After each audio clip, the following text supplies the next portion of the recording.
Super star Rajinikanth அவர்களுடைய கூலி திரைப்படத்துடைய 3 நாட்கள் கலெக்ஷன் எவ்வளோ கோடி வசூல் செஞ்சிருக்கு, என்னென்ன பண்ணியிருக்கு, என்னென்ன சாதனைகள் இப்போ வர பண்ணியிருக்குங்கிறதெல்லாம் டீட்டெயிலாக இந்த வீடியோவில் நம்ம பேசலாம். லைக் பண்ணி ஷேர் பண்ணி சப்ஸ்கிரைப் பண்ணி சேனலுக்கு சப்போர்ட் பண்ணுங்க.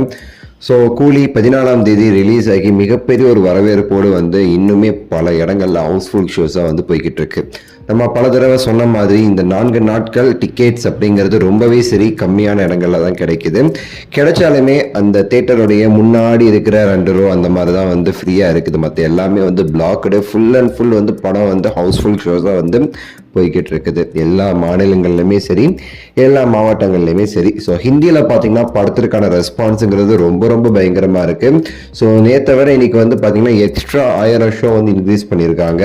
அந்த அளவுக்கு ஒரு பயங்கரமான ரெஸ்பான்ஸ் ஹிந்தியில் இந்த திரைப்படத்திற்கு கிடைச்சிருக்கு. ஆந்திராவில் பார்த்தீங்கன்னா ஆந்திரா தெலுங்கானா ஏரியாக்கள்ல வார் 2 திரைப்படம் அதிக அளவில் வசூல் பெறும் அப்படின்னு சொல்லி எதிர்பார்த்த நிலையில இப்போ கூலி படம் அப்படிங்கிறது அங்க மிகப்பெரிய பிக்கப் ஆயிருக்கு. வார் 2 படத்துடைய வசூலை விட கூலி திரைப்படம் கம்மியா தான் வசூல் பண்ணுது. ஆனா வார் 2க்கு போக வேண்டிய காசு ஃபுல்லா கூலிக்கு வருதுன்னு சொல்லிட்டு இன்னொரு பக்கம் அங்க ஒரு இதா போய்கிட்டு இருக்கு. ஏன்னா வார் 2ங்கிறது அங்க ஜூனியர் என்டிஆர் படங்கள் அப்சல்யூட்லி அவங்க படம் கொஞ்சம் அதிகமா வசூல் பண்ணும். ஆனா வசூல் அப்படிங்கிறது கம்மியா பண்ணுது வார் 2. அதான் இங்க மெயின் திங்ஸ். ஸோ கூலி இந்த மாதிரி பாத்தீங்கன்னா பல இடங்கள்ல வசூல் வேட்டை அப்படிங்கிறத நடத்திக்கிட்டு இருக்குதுன்னு கண்டிப்பா நம்ம சொல்லணும். தமிழ்நாடு பொறுத்தவரை பாத்தீங்கன்னா 100 கோடி அப்படிங்கிறது தமிழ்நாட்டில் மட்டுமே கிராஸ் ஆயிருக்கு. ஸோ மிகப்பெரிய ஒரு சாதனை. இவ்வளோ சீக்கிரமா 100 கோடி கலெக்ஷன் பண்ணிருக்கு இந்த கூலி திரைப்படமானது.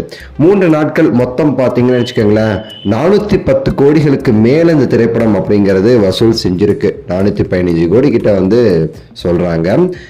இந்த ஃப்ரைடே மட்டுமே பாத்தீங்கன்னா 90 கோடியிலிருந்து 100 கோடி வசூல் செஞ்சிருக்கும் அப்படின்னு சொல்லிட்டும் சொல்லப்படுது.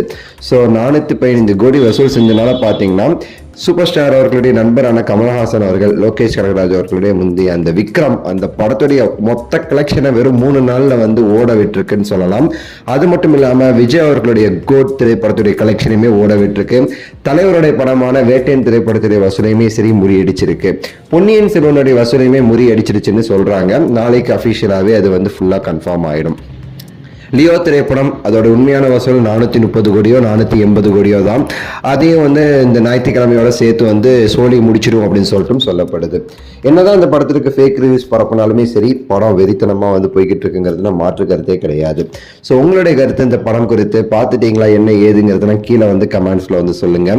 லைக் பண்ணி ஷேர் பண்ணி சப்ஸ்கிரைப் பண்ணுங்க. அடுத்த வீடியோவில் சந்திக்கின்றேன். நன்றி, வணக்கம், மகிழ்ச்சி.